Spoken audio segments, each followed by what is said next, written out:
First அப்படின்னு சொல்லக்கூடியது noni அப்படின்னு சொல்லக்கூடிய ஒரு பழம். இந்த நோனி அப்படின்னு சொல்றது அந்த மஞ்சனத்தி மரம் அப்படின்னு சொல்லுவோம், நூனா அப்படின்னு சொல்லுவோம்.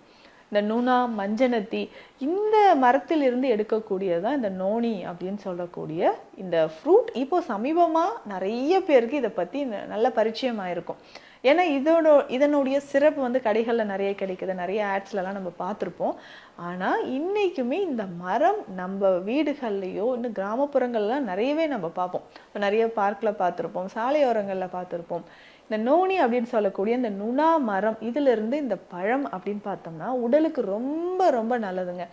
ஸோ நிறைய பேருக்கு இந்த ஆர்த்ரைட்டிஸ் பிரச்சனை இருக்கும் இல்லைங்களா? ஸோ மூட்டுக்கல்ல அதிகமான வலி இருக்கும், மூட்டு எலும்பு தேய்மான பிரச்சனை இருக்கும். ஸோ எலும்பு வந்து தேய்மானம் ஆகிட்டே இருக்குது, எனக்கு என்ன பண்ணுறதுனே தெரியல, ஆர்த்ரைட்டிஸ், அதுவும் ரொமட்டாய்டு ஆர்த்ரைட்டிஸ் அப்படின்னு சொல்கிறோம் இல்லைங்களா?